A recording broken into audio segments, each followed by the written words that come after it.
Hi, I'm Brian, or Fat Dad from Fat Dad's Woodshop, and I'm going to do a two-part video today on something that is probably has more opinions and more emotions attached to it for woodworkers than just about any other, and that's finishes.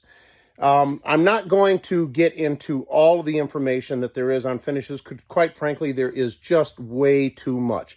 And especially for the beginner who's out there trying to sift through this massive amount of information that's out there on the web, I'm just going to go over the two finishes that I use the most.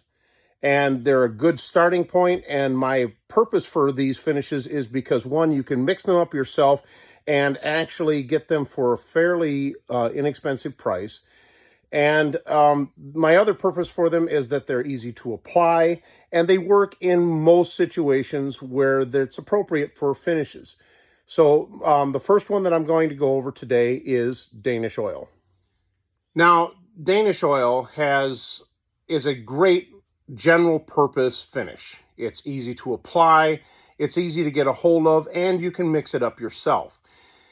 It does have some limitations. You don't want to use it for outdoor use, and you don't want to use it on things that need to be food safe, because it takes probably a month before everything to cure out of it before it would be food safe. And quite frankly, you just don't really want to wait that long most of the time, even if you're just a general hobbyist for woodworking. But in general, Danish Oil is made up of three things, and they're all made with equal parts: boiled linseed oil, mineral spirits, not to be confused with mineral oil, mineral spirits, and polyurethane.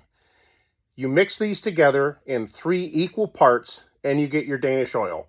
Or you could just buy Danish Oil off the shelf. Watco is a big brand. You can find it almost anywhere.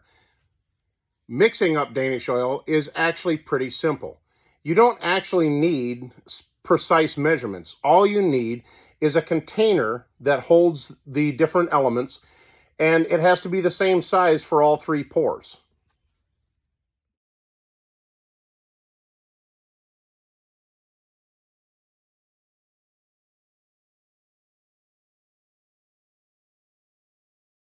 Mineral spirits.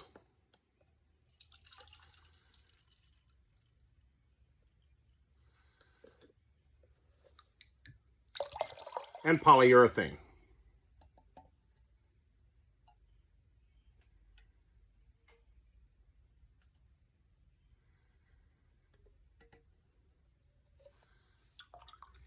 Now, for the record, I did read somewhere that you're not supposed to shake this stuff up. You're actually supposed to stir it while it's in the can. So, for the record, I've told you. One of the best things about Danish Oil is its versatility.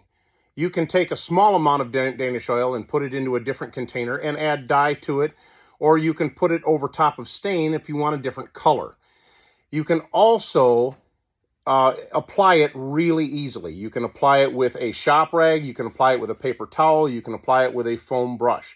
Usually with a first coat, I like to use the foam brush, because you really can put a heavy coat on that first coat, and it will soak right down into the wood and really saturate that wood. And one of the really nice things about oil finishes is that the wood will only hold so much. So if you run into excess, you just wipe it off and you're done. So I get my foam brush really soaked with Danish Oil, and I can just lay it on there nice and heavy.